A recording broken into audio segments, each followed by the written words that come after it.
What's up, everyone? Bionic Bro here. I got some free time at work today because my boss is actually cool as fuck. Let me chill in the brake trailer and let my nub heal until I can wear my leg for more than 2 steps at a time. This shit's getting old.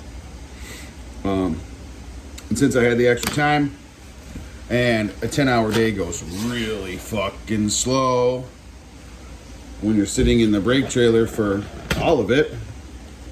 Sorry, the table's a little wet from my water jug. I had to find something to do to make some time go by.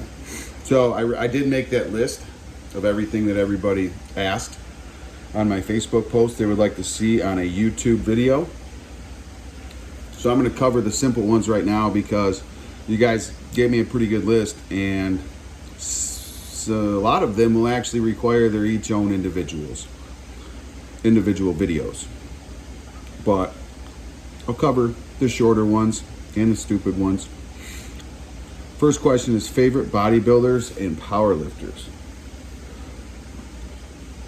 My favorite bodybuilder probably is Jay Cutler, to be honest. He's the only bodybuilder to ever lose the Mr. Olympia and come back, reclaim his title in that 2008 quad stomp when he steps on stage. It's pretty incredible looking. I actually kind of want to copy something like that in my routine someday in the future when I get my remaining leg built up. And then, of course, Ronnie Coleman, 8-time Mr. Olympia. Yeah, buddy! Boom! He's just a bad motherfucker. 8-time Mr. Olympia, squatting and deadlifting over 800 pounds just weeks out from the Mr. Olympia. So I can kind of relate. I obviously can't lift 800 of nothing, but I'm only a few days out from my show, and I'm still doing some heavy lifting just because that's part of it for me. I love bodybuilding, the cosmetic aspect of going to the gym, getting the pump when I'm there, post-workout meals, chasing down all the meals, chugging all this water, the post-workout naps when you're not dieting and you get that big-ass plate of carbs and you just pass out with your jug of water on the couch and wake up all sweaty about a half hour later like somebody knocked you out. It actually feels really good. When I say carbs and I'm not dieting for a show, I don't mean I'm sitting around eating 6 cups of rice. I'm talking about like a whole large meat lover's pizza for dinner, half a dozen donuts for breakfast. I eat like a slob. I don't care. I still go to the gym 7 days a week, sometimes twice a day when I have time, or I'm just, I don't go out, I don't go to the bar, because like I said in other videos, I'm in recovery. So I have time. I have my son about half of the days of the week. So the other half, work, gym, meetings, and then what? I don't watch TV. I started reading recently at night, so I read. My goal is to read at least 10 pages out of a current book each evening. Right now, I'm on Get Out of Your Own Way by Dave Hollis. I don't know how you say it. Don't really care. Never going to meet him. But it's actually a really good book. I'm almost about halfway through it because, like I said, I just read about 10, maybe 20 pages each night. Because if I sit there and read, I'm actually capable of like daydreaming while I read. So all of a sudden, I'll be like 28, 38 pages into a book. You have no idea what I've read, and I've planned the next 3 years of my life somehow, and I got to go back and reread that shit. So I read enough to where I can stay focused, actually retain what I'm reading, and then pick up where I left off later the next night. And since I'm down at work right now, I brought it with me. So what I've been doing today is reading a chapter, taking a break, drinking my egg whites raw. It's easier at work. You just bring the jugs to work, you drink half of it, take some potassium tablets, chug a quarter of a gallon of water, boom, you're on your way for the day. And do that when I get here, first break, lunch, last break. So by the end of the workday, I've drank 40 raw egg whites, 2 gallons of water, and 12 potassium tablets. The potassium tablets are just because of prep. That amount of water is just because prep, and I'm getting close to the show, so doing that water loading protocol, some of you know about, some of you don't. Leading up to a show, You basically drastically increase your water for about the last 10, 12 days to water load. And then about the last 3 or 4 days, depending on how your coach feels, maybe 2 days, they drastically cut that water down to a half gallon, quarter gallon, 3/4 gallon. You start checking in daily so they can adjust daily on what your body needs. Because when you're getting this lean and staying on this strict of a diet and water regimen, you can see day by day. Like if I went out and I ate an entire large pizza today for dinner at 6:30 p.m. and I sent my check-in pictures to my coach tomorrow morning in my morning weight at 5:30 in the morning, he's gonna be like, what the fuck did you do? So it is noticeable in this situation. But if you're like dieting for hot girl summer and you slip up and you have a cheat meal, you'll live, I promise. Sometimes sneaking in that little extra cheat meal here and there, cheat snack, gives your metabolism that little extra boost, that little extra trick to think, oh, I am getting a surplus again, start burning, and then you go back to your diet while it's still burning. So sometimes it's a little boost. People ask about that, but no, not a cheat day. When you're on a diet, Sunday doesn't mean you lay on the couch and eat 15,000 calories and drink a 12-pack of Pepsi. You just don't do that, because that's not a diet.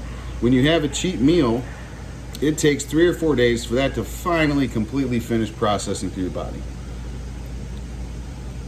So midweek, it's finally out. So then you're making, 3 to 4 remaining days of the week of progress onto the diet. So if you did that for a whole day, that week is shot. So realistically, if I were dieting on my own without the coach's guidance and I was just doing this to like lose weight for summer or vacation or whatever your deal is, I would do it once every 8, 9, 10, 11 days. That way your body actually has at least a whole solid week after that cheat meal to burn. And then you can have a really big fat dinner that counts, Eat a whole large pizza for dinner. Go to Texas Roadhouse, get you a big steak and a cup of chili and a salad and 3 baskets of bread. Eat till you can't fucking breathe. Pass out, fat, sweaty, and happy. And then get back on the grind as soon as you wake up.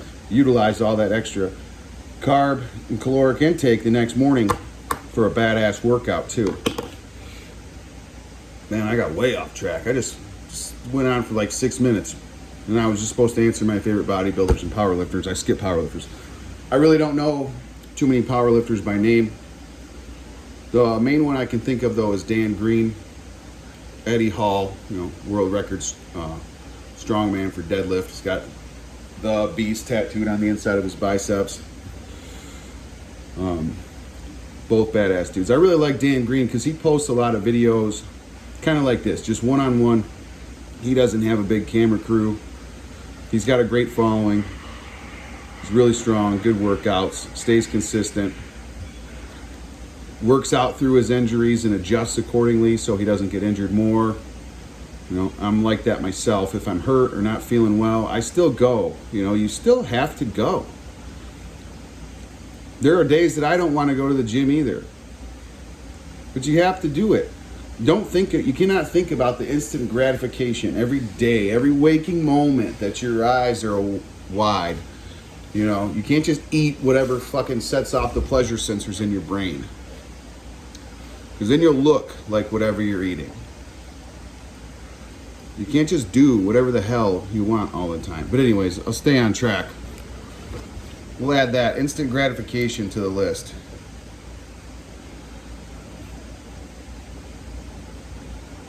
Sorry for the pause. Bleaching buttholes came up. I don't know anything about this topic. Never had it done. Can't say that I've ever came across one. In all of my wild Bionic Bro endeavors, well, pre-Bionic Bro, because I was in a committed relationship when I became a Bionic Bro, even though I'm not anymore. So I've gone down a lot of back roads, and I'm not really sure if they were bleached or not. Some of them were a little darker, some of them were a little lighter, some of them were okay to look at, and others were not. Some of them were groomed very well, and others were like, man, I fucked up, but it's too late. An erection for more than 3 minutes. I don't know, man. It'd be like that sometimes. Some days you got too much time in the tank and you run out of gas physically before that fucker finishes. And other days it's like, ugh, like a 12-year-old boy who just saw his first pair of boobs. So I don't know what to tell you on how to make that last longer. I just know, because I'm very open about my life and jokes and bullshit, that pretty sure that about every guy experiences that. You know, it's just part of the deal. Especially if it's been a little bit, you know. If you ain't got laid in a week, yeah, sorry about your luck, babe. It's a race and I'm winning. Moaning and gulping. Do you want me to moan and gulp? I'm not gonna moan in the fucking work trailer, but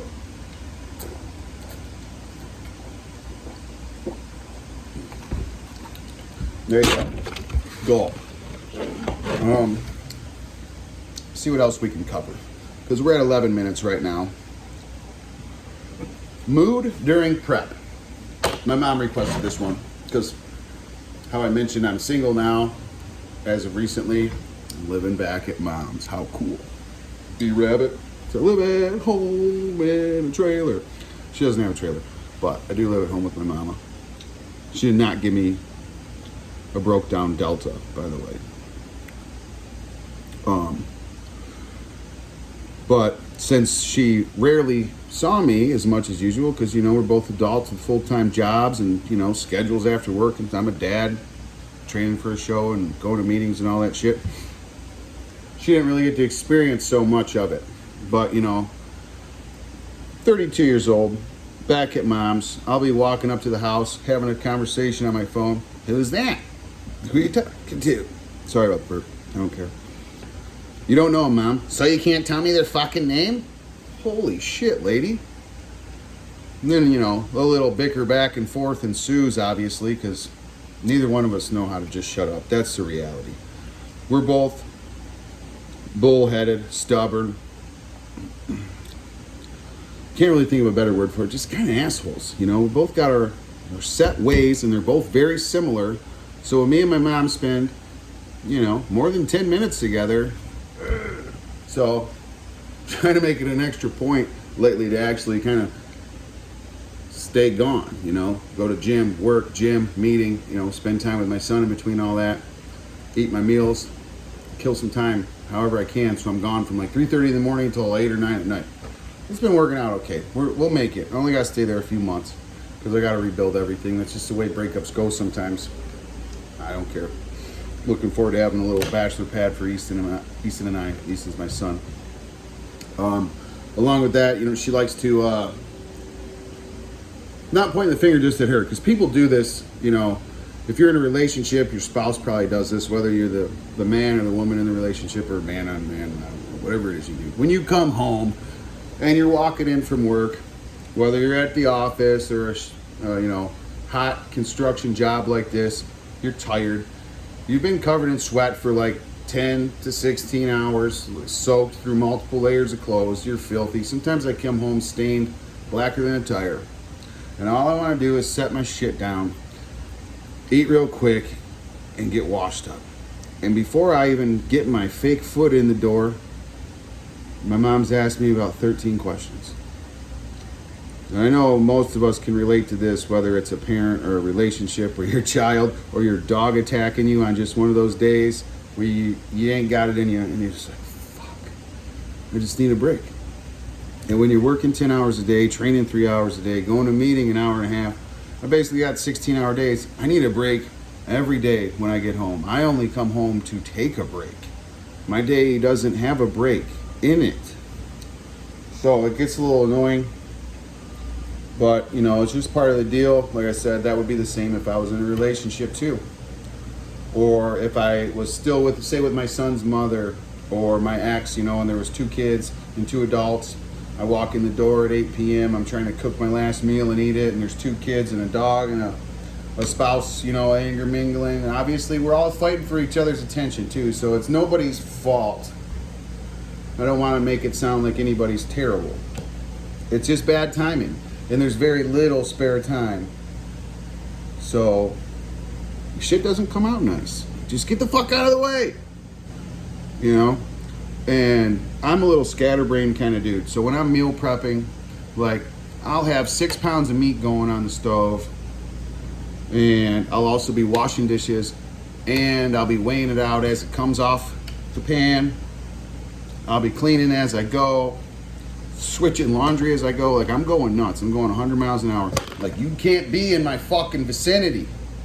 Especially since I got one leg. If I trip, I am going down. There ain't saving shit. And the last time I fell, I couldn't walk for 3 days. I felt like I ripped my kneecap off of my body because for some reason they left my kneecap in there, even though I have a functioning knee. It's fucking stupid. I guess the built-in knee pad that doesn't work very good. And I don't have a lot of patience either in general. But then now, like, with this ridiculous schedule and diet, you know, people always want to argue, whether it's friendly or not, social media, real life, everybody has something to say. Which is fine. We all are absolutely entitled to our opinions. But that doesn't mean I'm not entitled just as much to tell you I think it's fucking stupid, or that I don't give a fuck, or that I absolutely agree with you. So just be prepared for whatever you say or do. There could be a response, and you might love it or you might hate it. That's reality. And especially with social media now and the way, you know, life has changed over the years. You can say whatever you want on social media and be a tough guy on your tablet and on your iPhone. Nothing's ever going to happen. Nobody's ever going to get in their car and drive over and do something about it. Wish they would. And also, like, if you punch somebody in the face now, you're going to jail. Especially if you win the fight. The winner always goes to jail. I know from experience. It's bullshit. Like, that guy started it, I finished it, and I'm in trouble. This is dumb. And punch somebody in the face, you're going to jail. You're going to look like the bad guy no matter what. It's just, I don't have time to fight anymore. So I just avoid those situations altogether. Because even if you are 100% right, which you're not all the time. It's funny, I just read a chapter about not always being right in that book I'm reading. It doesn't matter. Nobody cares. You know, they can start the argument, but because you turn up the volume a little more, or you say a couple more swear words, you're the piece of shit. Even though they provoked the whole thing, possibly. So it's easier to just stay in your lane, ignore it. No response is usually the best response. I know it sounds cliche, but it really is. And it's not for them or their sake. Fuck them. It's for you and your peace. Just close your lips, take a deep breath, exit the room, or log out of the app, or whatever. Just shut up. I do it. A lot of people probably think that I react too often. You should see, if I could only write down and count how many times that I don't react to people's bullshit, you'd be like, wow, surprised he hasn't totally flipped. It's just, people are just, see what else we can cover. We're at 18 minutes now. We'll keep it going. I got more time. Food. Right now, my entire day is 60 egg whites. That's it. I drink 40 of them at work, like I said earlier in this video. And then I go to the gym for my second workout. And I go to a meeting, 12-step meeting, just to clarify again, in case you guys forgot or didn't know, or you're just subscribing. 12-step meeting, because I am in recovery from substance abuse problems. I get home and I scramble up those last 20 and douse them in pepper and eat them in about 4 minutes, and try to drink another gallon of water because my goal is 4 gallons right now. Before this, I was eating like 1.5 pounds of turkey, cooked weight, and 30 egg whites, like half and half. But the show is so close, I want to make sure I don't have that little bit of not totally digested food stuck in the bottom of my gut, you know, making that little fupa. Like when all this is flat and you got a 6-pack and you haven't pooped in 12 hours, it sticks out only that far. It's very noticeable. I know it's not a big deal in real life and day-to-day world or at the beach, but when you're on stage, everything is a big deal. They are there to judge your appearance. That's what it is. It's a men's version of a beauty pageant, essentially.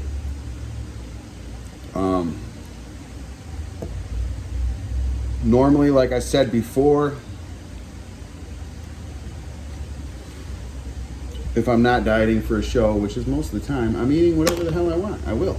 But I work out all the time and I stay busy. I stay busy. I'll eat pizza, I'll eat donuts, hamburgers, Arby's, Subway. I don't care. I'll drink regular pop. I keep it to about one a day though, because if I don't, my stomach gets, you just feel like crap, you know, honestly. And it's not even like, why do you drink pop? You can't just drink water. I noticed that when pop was cut out of my diet before, I felt a lot better. So I've tried to maintain that to the best of my ability. E-cigarette, as I mentioned last night in my e-cigarette rant.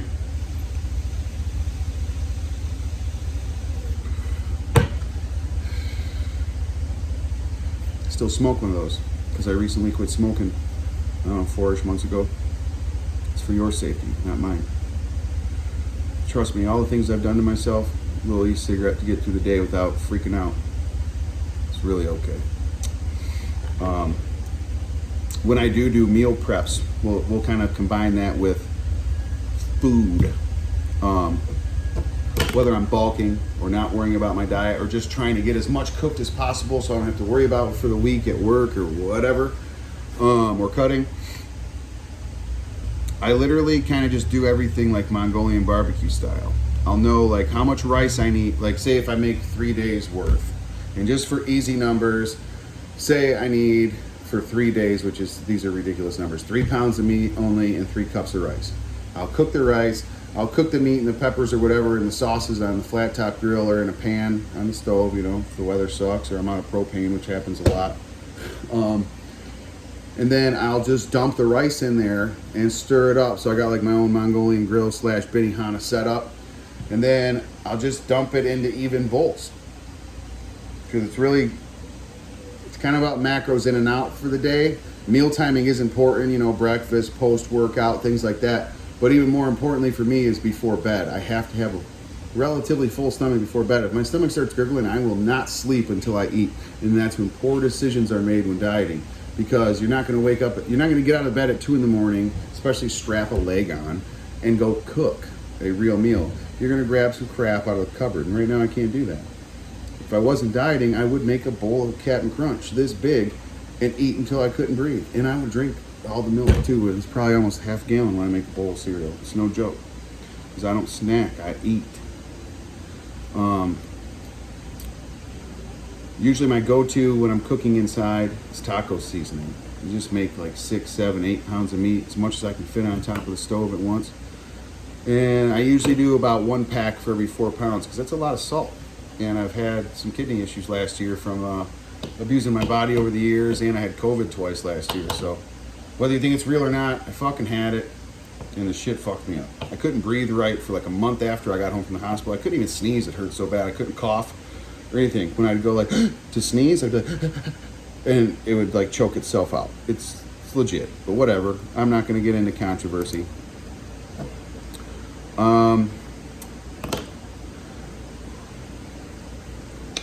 Finding balance in life. Whew, what the hell does that even mean? 2, 3, 4, 5, 6, 7, 8 topics covered, so this will be 9. Finding balance in life. My buddy Mike from Florida, I won't say his last name because he's also in recovery. Really great guy. When I was in the hospital after my car accident last year, got a package. You know, people randomly would send me stuff. Very few people. I gotta say, very few. So what? And I only met Mike one time for a couple of weeks in California over 5 years ago. At the time, it was a little over 4 years ago. I get this package of like gourmet, homemade, bakery special, badass, like dozen cookies that are like this thick. Chocolate chip, all kinds, just delicious as fuck. The only thing that was bad about that situation is the hospital didn't have any milk for me to dunk them in. It was amazing. Thank you, Mike. If you do end up watching this, you're the man. Hope you're enjoying Florida and staying safe from all the storms that are happening down there. But he requested finding balance in life. Mike's into yoga, which usually ties into like meditation and spirituality for a lot of people. I'm working on the spirituality department of my life. I've been going to church since I got out of the hospital in December. Still don't really know what all that means for me, but I'm going. I'm trying. I'm exploring. You know, trying to learn, because I know something has kept this idiot alive for all these years. It wasn't me, that's for sure. Balance, though, I don't really, to me, it's almost like a loaded question. Like, balance is different for everybody. Most people like their lives to be very simple. They go to work, they come home, they do the little tedious tasks they have to do, like switch the laundry, sit down, have a little something to eat, and they'll watch their programs or sit on their back porch until it's time to go to bed, and they're cool with that. That's not me. I don't run like that. Some people blame it on being an addict, but I've always been a hyper person, so maybe I've always been an addict even before, substances entered my life. But I'm a go kind of guy. So I've just, for balance for me, is just figuring out how to make my schedule work. It's not necessarily finding peace. Peace is in convenience in making the schedule work for me and succeeding at checking off the to-do list. It's a little different for everybody. Like I said, I go to the gym, so I get up at 3:30 in the morning. The gym opens at 4:30, but the chick that works there is pretty cool. And she's there early mopping and all that stuff, so I usually get in about 4:15. I get to work at like 6:30. I'm here till 5:15, walk to my truck. I'm back at the gym 5:30, 5:45. Until I leave at about 6:30 or 7 to get to this recovery meeting that starts between 7 and 8 p.m. most days. Or step study is 8:30 on Tuesdays with the guys. So then I can stay a little longer. So if I wake up late on Tuesday, it's okay. I got a very large window. So you got to find little tricks in your day and your week and your schedule to where you can squeeze this stuff in if it's important for you. It doesn't matter if it's the gym, if you want a garden in your backyard, if you're trying to build a hot rod, if you like painting, if you like doing yoga, if you like fucking burning incense and like rubbing crystals or whatever you do, you make time for it if it's important to you. I'm not making fun of you. The way I said that probably sounded like it, but you have to make time for what's important to you. And if you don't make time for it, it's not important to you. And it's not a bad thing, that's just the reality. Because we all have the same amount of time in the day. People always want to ask me, how do you have so much time to go to the gym, go to meetings? You just do it. If you want the benefits of what some area of life has to offer, you have to do the work to receive them. If you want to build a better body, whether it's lose weight, get bigger, get stronger, whatever, you have to eat and go to the gym, whether it's cardio or lift weights or whatever, to reach your goals. If you want to make more money, you have to work more hours or get a second job or get a better degree to get a higher level job, or kiss your boss's ass to get a promotion, or stab your boss in the back to take his job. Something. You can't just show up and breathe and think that you're going to make more money. It doesn't work like that. If you want to get better at yoga, you need to do it on a very regular basis. You got to stretch and do whatever they do. If you want to get better at meditating, you need to meditate on a regular basis. Meditating can be done multiple times a day, anywhere you are, wherever you are. Just keep doing it.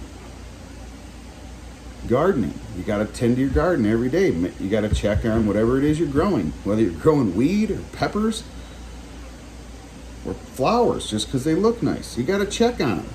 Do they have too much water? Do they have enough water? Do you use good enough soil when you planted this shit? I'm not a genius, but if you are going to pick things to do, you need to figure out how to do them right if you want to succeed at it. And no, it's not going to happen the first time around for anything. It is going to be a learning process no matter what you do in life. But yeah, that's balance for me. Just keeping the plate full of to-dos and checking them bitches off. I'll go to one more, so that's 10, which, how do I ride my motorcycle / drive a car / go four-wheeling now that I am an amputee?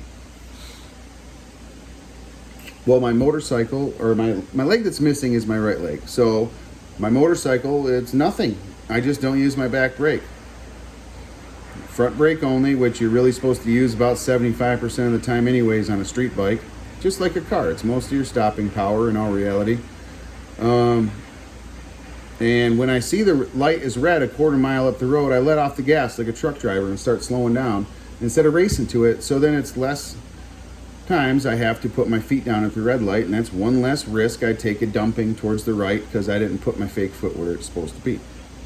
Because I'm amputated at the knee, so I have no functioning knee. So I don't actually have so much control over where my foot is. I'm just kind of hoping it's where it needs to be all the time. Walking, riding, whatever I'm doing. But I'm not going to stop living life.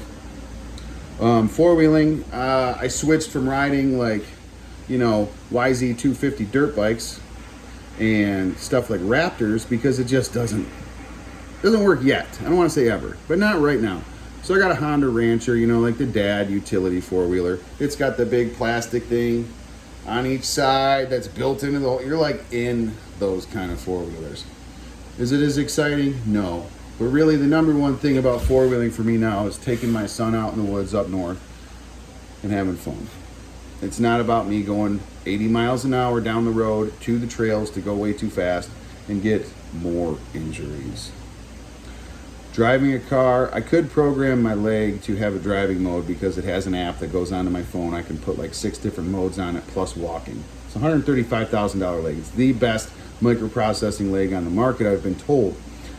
But I've always driven cars that are sticks, and my grandma had a couple old tractors when I was growing up, and like John Deere riding mowers, so like you got a brake on one side and gas on the other, or a little clutch here and there, or other levers. So like I'm used to operating vehicles with my whole body basically. So it wasn't an adjustment. I just used my left foot. I tucked the fake one back up against the the ass of the chair and brake and gas with my left foot. I was actually about 15 minutes into driving practice with my left foot last year in August and figured out how to brake torque with one foot. So I'm doing just fine. And we're over 30 minutes now, so this will probably take 3 days to upload because uploading a video to YouTube is like you have dial-up internet. So I'm going to cut it here. Maybe I'll make another video later. Maybe something in the gym will work out, keep things back and forth, because the ultimate goal here is kind of a workout and recovery channel. Thanks guys, Bionic Bro out.